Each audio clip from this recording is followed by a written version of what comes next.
and welcome to Onward Shift's newest podcast. We have Nicole with us today, who is actually one of our specialist life coaches. Hi, Nicole, how are you?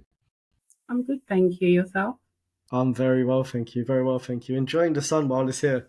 I know we have to do that because it doesn't always last. So Exactly, yeah, that's you it. know it. But Nicole, let's get straight into it. I'd love to know what got you interested in life coaching, and if you've got like a personal story to go with that. Yeah, definitely. So originally, my background was accounting. So I was in accounting for many, many years, too long, really. But while I was doing that, I started to do mentoring. I had the opportunity to train as a mentor with young people. And once I was doing that, I fell in love with it. It was wonderful to see their journeys, to see the change in them. So it was young people that were on the verge of getting excluded from school, Mhm. and was able to work with them over 1 year and just really dig deep into what's happening with them, and make the progress with them, which was brilliant. And I think that sort of ignited a passion in me to work with young Yeah. people. So I actually trained as a coach, and I left accounting and moved into coaching young people. And I think originally where that passion came from was, as a child, I was always quite shy. I didn't believe in myself, had really low self-esteem. And that stemmed from not really feeling loved by, a particular member of the family, and not having belief in myself. And even though I was hitting those high grades, it didn't mean much to me. So I just held myself back a lot, and that continued into my adulthood. So when I was given this opportunity, and I think going through the training as well with when you become a coach, there's a lot of things that you actually dig into about yourself. Mhm. And I realized that, I'd really held myself back so much from so many opportunities. So I think for me, it was really being able to help young people at like a young age, to make that difference and start believing in themselves. So then they could start to move forward in a better way. But from doing that, I realized that the parents would come to me and say, well, we need help as well. And I thought, okay, well, let me move over into working with adults also, because a lot of the time when things aren't dealt with early, it just continues into adulthood. Yeah. And then so many things, stem from that as well. So that's the main reason I went into it. And Mhm. totally love seeing people start to believe in their potential. There's nothing better than that, really. Seeing people flourish and, from maybe even potentially coming from not much to, and believing in themselves and having that self-confidence and building that self-esteem, it's game changing. It's Mhm. absolutely game changing. And if you can embed that into a young person who will then, through their life, also passing down their knowledge to, their family, then you're changing a whole generation's mindset and a whole family's mindset. So if you could explain to the listeners what a life coach is, because there's this general term, life coach, but what does it mean to be a life coach for you? I think the term life coach is quite wide, because some coaches delve into different types of coaching, but generally it's being able to work with someone and to see what goals they have, or what challenges they have that's stopping them from moving forward, and being able to work together and create a plan, and like just small steps to move forward. And then from there, it's being able to, having a life coach, you have that accountability. So you have your plan, but you also have someone that can walk alongside you as well, to get from A to A. Well, I wouldn't say A to B, but you want to get from A to Z, really. You want to go the whole journey. Of But course. then doing things by ourselves, we'll go forward, we'll go back, we'll go forward, we'll go back. But it's a lot easier when you have someone by your side that can just, keep you on that path, really. So life coaching is brilliant, where you have that accountability, you have that direction.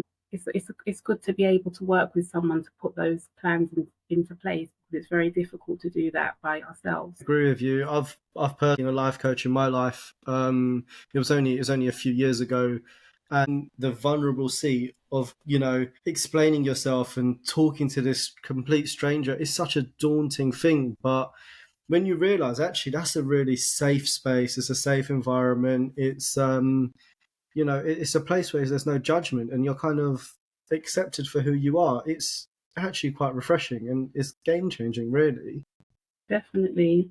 And I think some people get confused with the differences between mentoring, coaching, counselling. They sometimes they put it all together, but they're all Mm. very, very different.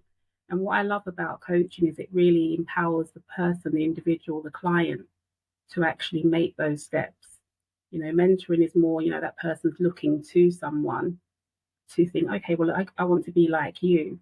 But with coaching, it's very individual, very personalized, and that's what I love about coaching. 100%, completely agree with you. Yeah. I guess one of the next questions I had for you is fulfillment. It's such a big part of everyone's life. We want to be fulfilled. I recommend people are fulfilled in their day-to-day lives. So what advice or tips could you give people? Yeah, fulfillment, that's such a big word Yeah. as to what makes us feel fulfilled. But I think there's so many things that so many different parts of it we can start to look at. So first of all, we can look at our values.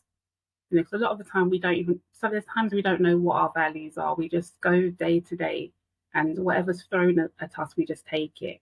It's good to know what our values are, what we stand by. So we could have values of creativity, we could have values of honesty, but if we're not even being honest with ourselves or with other people, it's like we're just hitting a brick wall because we're not living our values. So it's good to step back and actually see what are our values, and then start to implement things, put things in place to make us feel more fulfilled. A lot of the time we also spend time looking at other people, looking at comparing ourselves, and that can really make us feel unfulfilled as well. So it's really just trying to, just to I always say run our own race. Try not to look here left, try not to look right, just try and stay in our own lane. And that can help us to feel more fulfilled about life also. So it's just putting certain things into place and, just realizing what we want from life. And a lot of the time we don't spend that time like reflecting, we don't spend that time working out what we want. So we're just living, but Hmm. realizing that there's something that's not quite right. There's some, we could be achieving targets, we can be doing the day to day, doing well at work. But sometimes there can be this feeling of, I don't feel right, but what is it?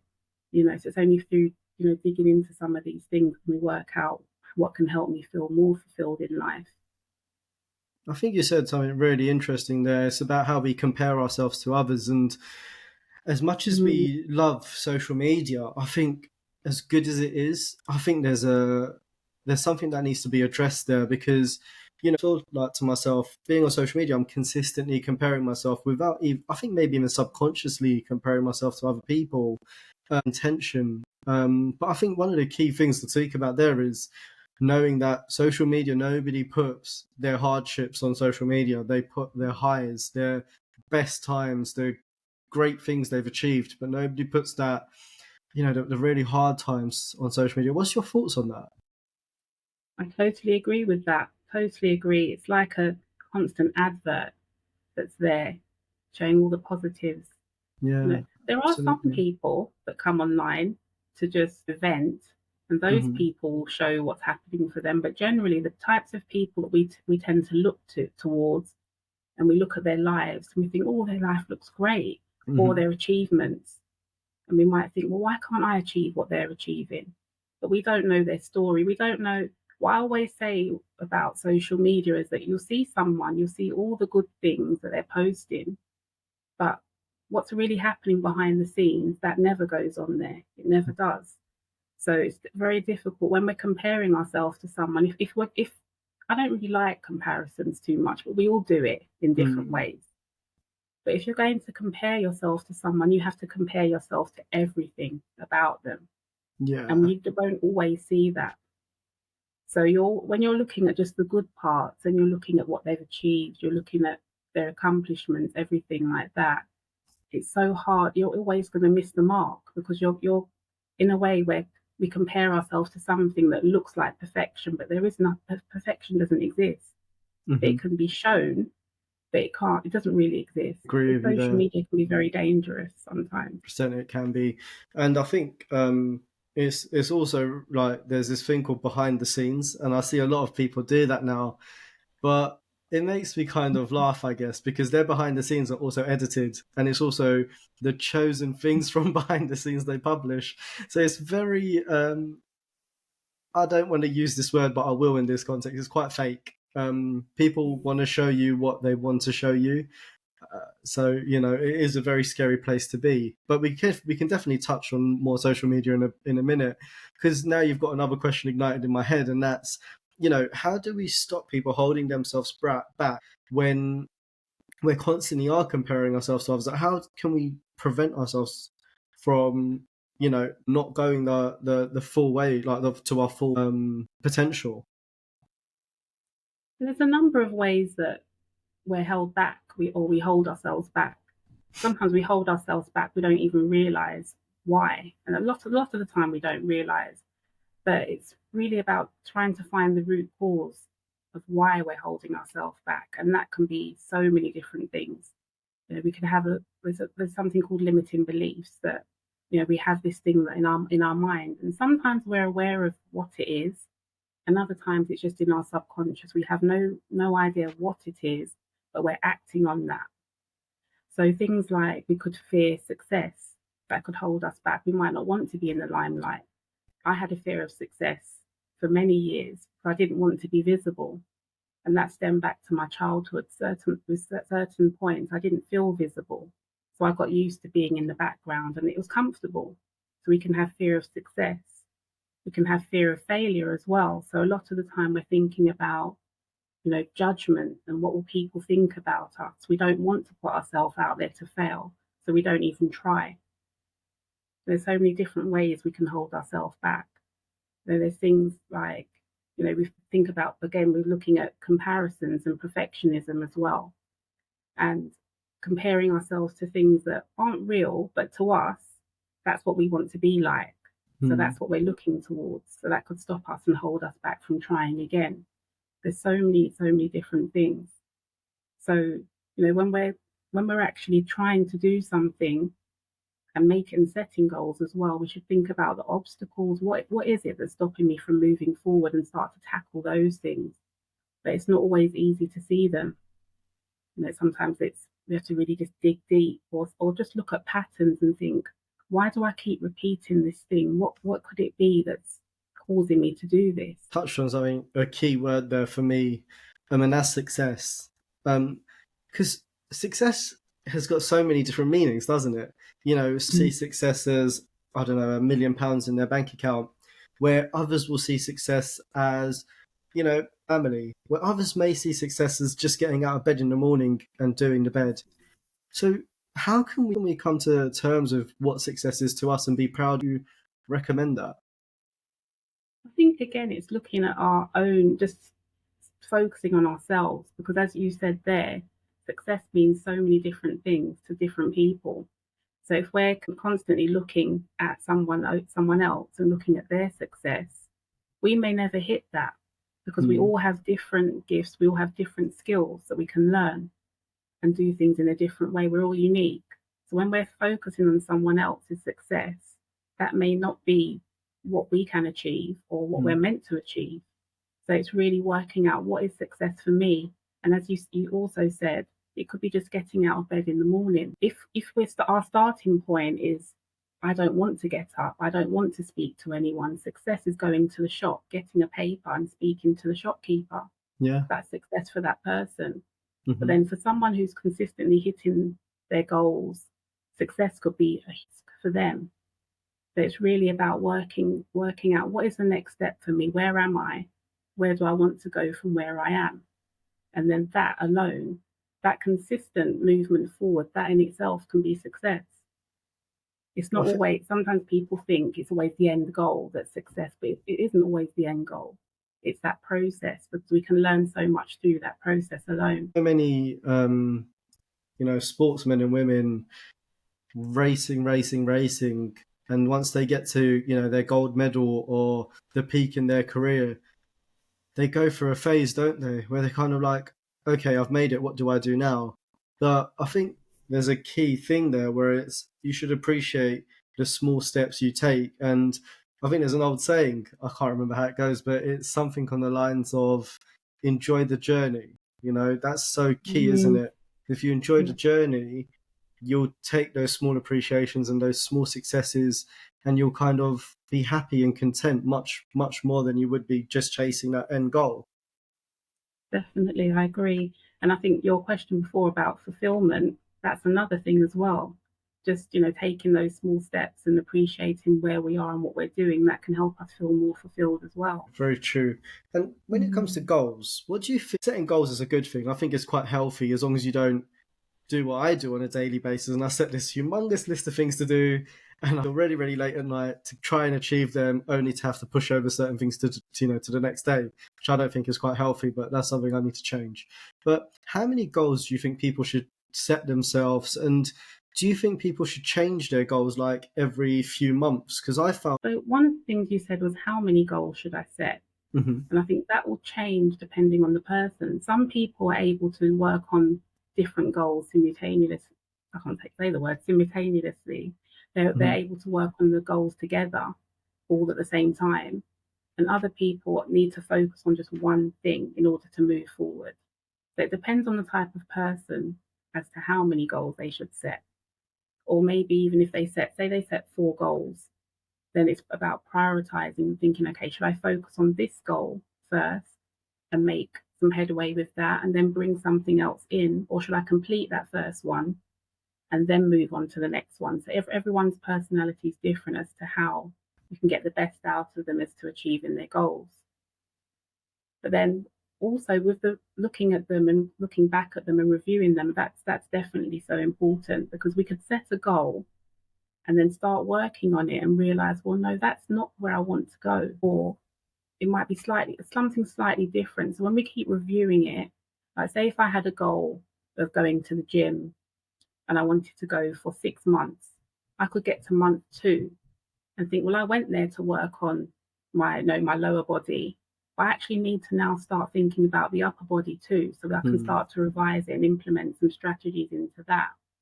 So it's really about being open to reviewing as you go along, because sometimes we can be so focused, I want to get this done, and that's it, and so rigid that it can cause so much stress, so much anxiety. But if Yeah. we're more flexible and we think, okay, well, as I go along, I can adjust, I can review, I can implement different things, and it leaves it more open. And at the end, a better result will happen. Good. That's a really good explanation of it. Well, actually, that's some great advice and thoughts on self reflection and goals. How important do you think that is to look at yourself before setting the goals? And like, It's key. I speak to quite a few people, and sometimes it's a lot of older people, and they mhm. say, "Well, I don't implement self-reflection." But then Mm. when we've done certain tasks and certain things, and they have done, they thought, "Well, this is great," because we can just get so used to just doing and not stopping and looking back and just looking at something. We just keep going and keep going, keep going. And sometimes things work and sometimes they don't, and we get frustrated. But if we don't step back and reflect, we'll never know why. So when it comes to setting goals, I really believe that it's good to have self-reflection as a starting point, because we can look at past experiences, we Mhm. can look at past behaviors, what we've been doing, and we can think, well, does that work for me? Am I getting the proper result that I want for that? So self reflection is brilliant when it comes to setting goals. It gives you like a basis of where you've been or where you currently are, because self reflection also can be looking at our current situation and thinking, am I happy with where I am?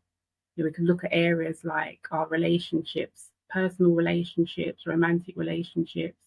We can look at our careers, personal development, things like that, personal growth, and see, am I where I want to be?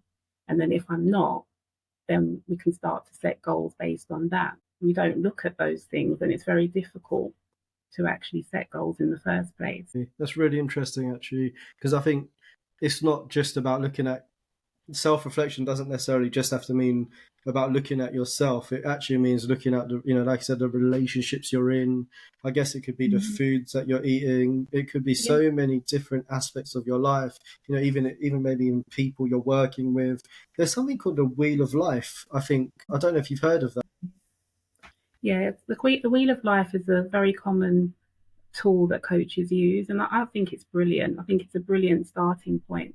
You can have someone that comes in to speak with you, and they might just be feeling unfulfilled and just don't know why. Mm. There could be different things might be thinking about, but they can't pinpoint why they feel stuck, why they feel unfulfilled.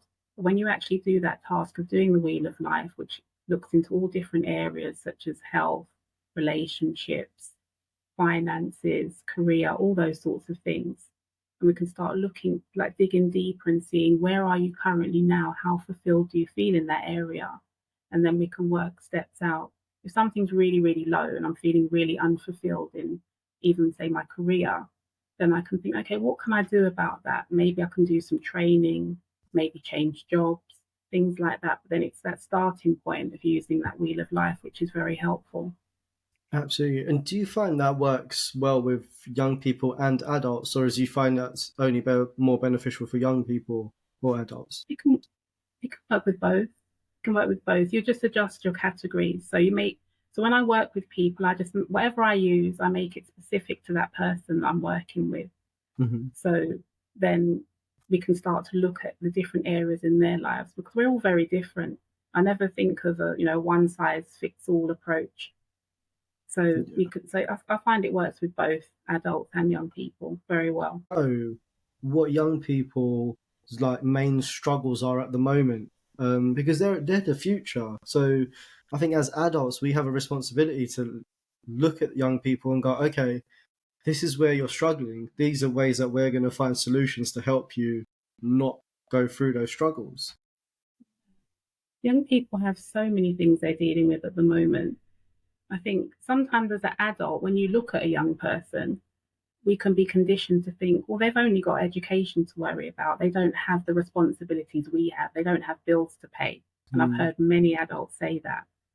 But the reality of it is that they're in amongst all of the things we're dealing with as parents. That's one thing that isn't always considered. So they have a lot of social issues to deal with. And that could be within the household, it could be within the school. So there's a lot of things that they have to deal with there. But there's a lot of mental health challenges they have also. With so many changes in what's happened in the world recently, and just generally, because there's a lot of comparison that they deal with when they go to school. Again, online, you've got the social media that they believe is true. So they're looking to that as something to compare themselves to, something like a benchmark of what they need to look like, what they need to be like. So there's always that added pressure on them as well. So there's so many different things. They have emotional challenges, they have mental health challenges, they have social challenges. There's so much that they have to deal with. And a lot of the time, sometimes they find it difficult, especially teenagers. They can find it very difficult to really say how they feel, or sometimes they don't want to come across as looking weak. That word weak, I mean, I don't believe in weak. I think there's strength in being vulnerable, but a lot of the time we're so programmed to believe that I can't say this, I'm going to look weak, I'm going to look a certain way, so we just hold all of those things in. And that can be adults and young people, but definitely young people, when they're looking at people they're around, their friends, and they don't want to look weak in front of their friends. They could be just carrying something, but they're not going to speak about it because they don't want to feel weak. They don't want to feel vulnerable. There's so many different things that they have to deal with. Really good point, because I speak to a few young people, and as sad as it is to say this, but guys have to have big arms and a chiseled jaw and a perfect beard, and women have to look, or don't say women, they're actually young girls. They have to look a certain way to keep up with the Kardashians of the world and things like that. But I think as an adult, it's so important to go, yes, you should, a good self-image, but also you have to find ways to love yourself, because that's the important thing, that you have that self-esteem, that you love yourself. And I agree. I think that's another thing that so many young people struggle with, their identity. They don't know who they are. There's never really a time to sit there and think about who you are. It's with young people, they have so much pressure. There's all the the educational targets to meet. And what I like now is that there are a lot more apprenticeships and different types of creative things, because years ago, it's just A levels, university, you Yeah. had to look that way, and that was so much pressure. But even with some of the young people I work with now, they're still having that added pressure. You need to get 10 A's. Well, it's not A's now, it's numbers. But Yeah. there's so many different pressures. You have to hit these numbers now. And the thing is, we're all individual. The children are individual. They may be very creative, but not very academic, and that's fine. And we have all these different subjects. You can have 10 subjects, and you're expected to get really high grades in each one of them. But we're not made that way. We're made a particular way. So it's not realistic to think that some people do, but it's very hard. There's a lot of pressure to put on a young person to say you need to get all of these grades high when they're not made that way. So it's very difficult. There's so much pressure on them, and there's so many things that they're looking towards. As you said, they're looking at this, this, I should look this way, I should look that way. But there's never a time that they're given normally to just look at, who are you? What do you want? It's always looking outward. So it's good when they're able to look inward and see, well, what do I bring to the table? That's what I love to Absolutely. do with them. Oh, Definitely. that's such a good point to make. But how as an adult do I make a young person go, don't worry about the external, figure out the internal? Like how as an adult can I do that? It's like for It's me, very I challenging. struggle. Yeah, absolutely. It's very challenging. I think with young people, it's about breaking down those barriers, because even though they might not even realize they're there, they are.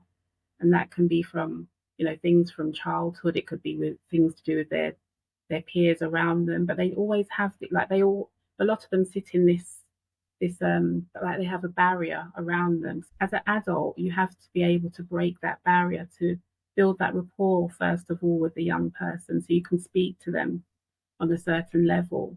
And then once they actually trust you, then they can start to tell you the real story. Because a Mm, lot of the time I can work with people and they can tell me one thing. This goes for adults and children. And they can tell me one thing, and I'll sit there and listen and think, okay, well, what's the real story? No, but you can only say that once you've built that rapport, because of course. not, you can't say that with everyone. But Yeah. once you can get to the core of what the issue is, then you can start to work on it. Yeah. Absolutely. And going back to something you said before about not all children are built the same, I can vouch for that because I failed my GCSEs. I didn't do A levels. I didn't go down the university route. I even struggled getting an apprenticeship because I couldn't pass English and maths GCSE. Then I had to do it as functional skills. I don't even know if they do functional skills now, but I completely understand that. Being inside that schooling environment was very, very challenging for me. I'd get bored. I'd just be so mischievous. And it was only when I was, much, much, much later in life, I found out I've got ADHD.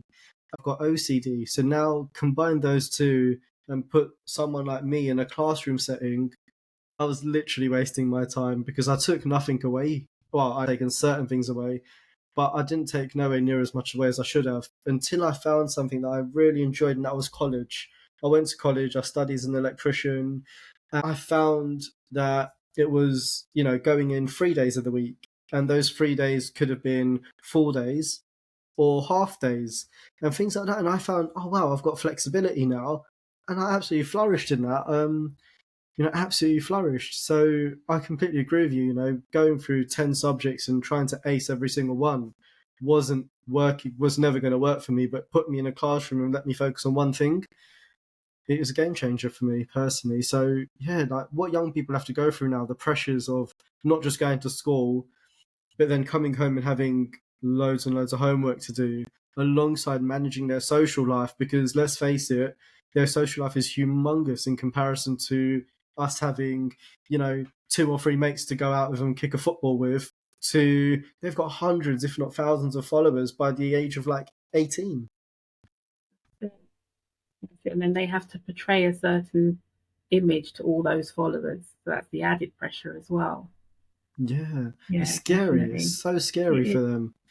And I guess Yeah. that comes onto bullying as well, doesn't it? Because then you go to school, you get bullied. That doesn't get left at school, does it? It comes No. home with you. So how do parents manage that? Or maybe if you're not even a parent, you could be an older brother, older sister, an uncle, an auntie, or a grandparent. How can we help manage that for our young people?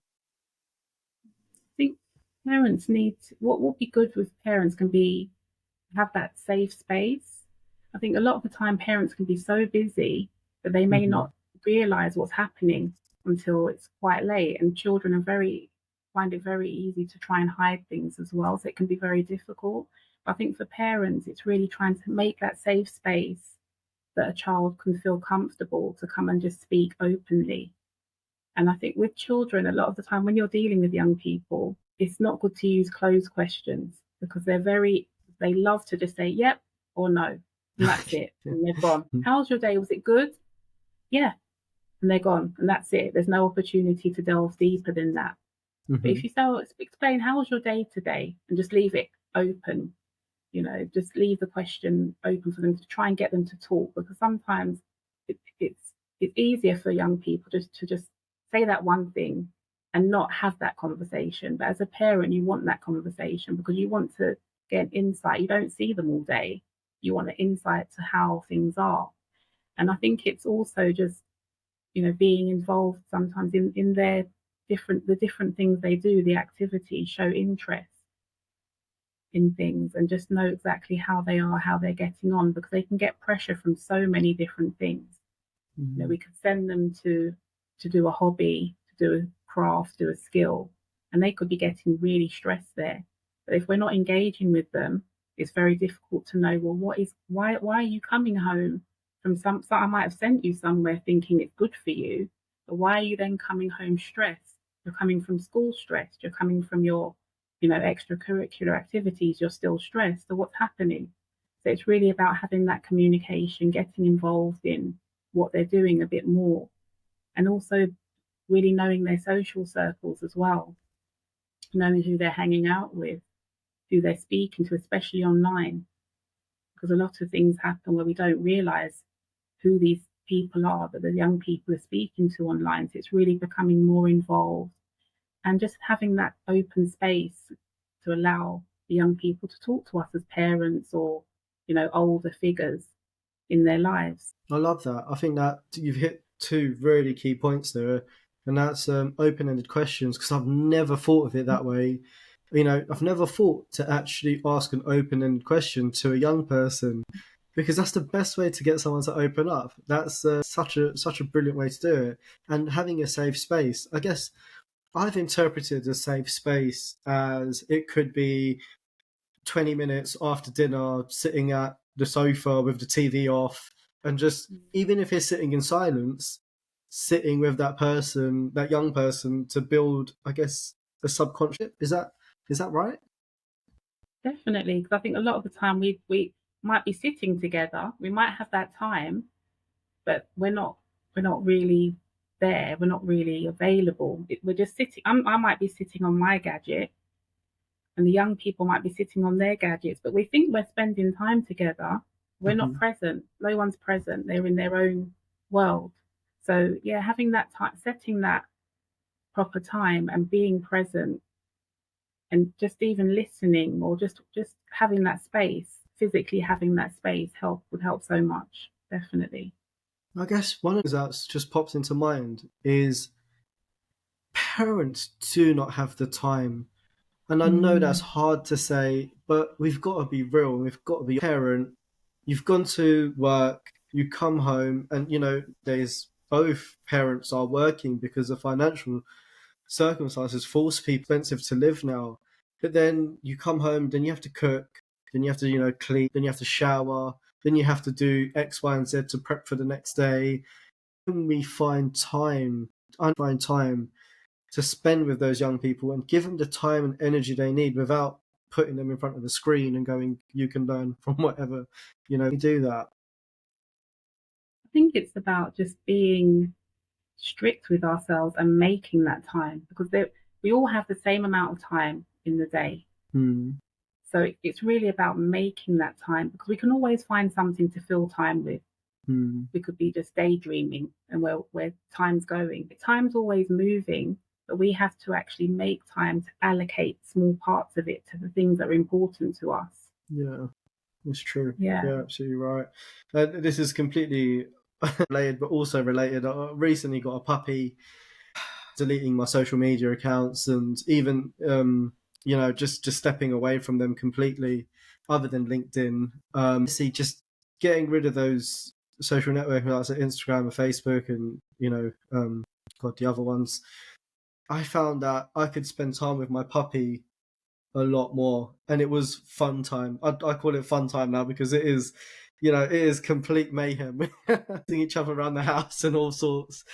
Really, really nice. And I found it took a while. It was like an addiction for me being on social media. And when I got off it, I'd look at my phone, I'd pick it up, and I'd go, okay, I was supposed to do something here. I don't know what I'm going to do now because I haven't got no social media. I recently found I actually don't need my phone nowhere near as much as I thought I did.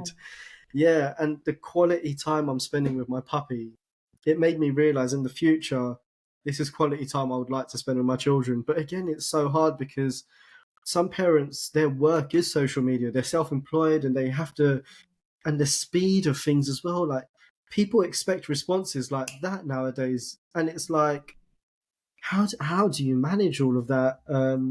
I guess you're right though. It is, although we all have 24 hours in a day, everyone's 24 hours is different, and some may be able to give 3-4 hours to their children, and others might be able to give 15-20 minutes. And I guess as long as it's precious time, it's time that's what was the word you used before? It's uninterrupted time. Yeah. That's going to be more valuable than sitting there, I guess, with that young person and going, "Oh, phone, you be on your phone." But I agree with you. It is finding even the smallest amount of times. And just as you say, an uninterrupted time when you're just present, you're just there, and all parties can feel it.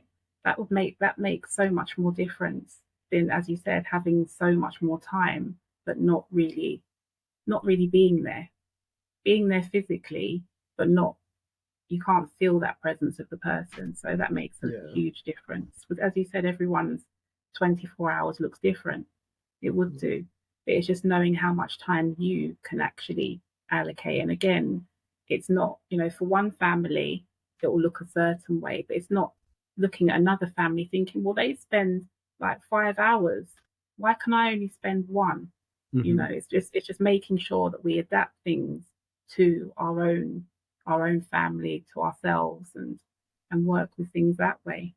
Absolutely. And I'd love to know, as a life coach, what benefits are there for me seeing you as a life coach, and how do you take, let's say I'm a guy and I came to you as one coach, and I'm going to be vulnerable. Is that a safe space? What am I expecting from that coaching session? Yeah, definitely. So with coaching, it's definitely a safe space. We have confidentiality that we have to abide to. So you coming to me, and what you're going to say, I'm not going to go and speak about that to all different individuals. So it's really providing that safe space, but it comes down to building rapport as well. So if you come to me looking for a coach, you have to make sure that you feel comfortable, which is the main thing. So when you're looking for a life coach, you have to feel comfortable with them. You have to feel that I can speak to this person. This person actually gets me, and I think it's good to take the time to to get to know each other. That's what it's about. It's about me working out as a coach. Can I work with you? It's also about you. Can you work with me?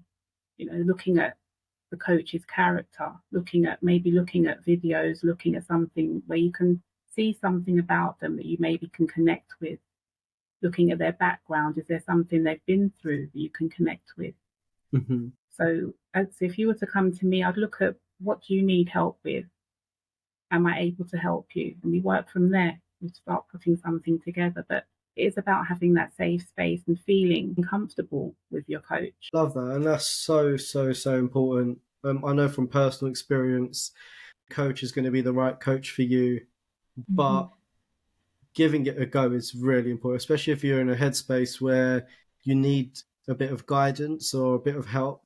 It's so important to go out there and, I guess, take the first step. Which brings me on to my last question, if that's okay, and that is, at what process should I start looking at wanting a life coach in my life? Like, I think for each person that'll be quite different as to Mhm. the actual stages. It depends on what that person's actually done to date. So say for example you're a person that you've looked online, you've read a lot of articles, you've tried a lot of exercises with yourself. There might be a point where it might be a time where you get to a point where you think, well, this is as far as I can get by myself. So having a coach will be able to get you to this, further on. But it's different for everyone, because some people may be experiencing a challenge and they're not used to dealing with things themselves. So they'll straight away look for someone to help them, look for a professional to help them. Not everyone's open to that. And I Mhm. find that with UK, when you look at the American culture, everyone has a coach, everyone has a therapist, they're more open to it. Sometimes in the UK, it's a bit like, I'm not too sure about that. But once people actually venture into coaching, they realize, well, wow, I didn't think I could get this far. I'm so glad I got this help. Hmm. But it depends on where that person's at, and then they can start to look at the different steps, really do the research, reach out to a coach, and then just see, you know, can I work with that person? Yeah, and I think that's such helpful advice, and I think through this Mm-hmm. podcast you've given so many good tips, and it's been such a really really inspiring conversation. And I know that was our last question, but I do want to say, like, thank you so much for to speak today. I really appreciate it, and I've really learned quite a lot from yourself today. So thank you so much. You're welcome. Thank you so much for having me. Cheers, Nicole. Thank you so much.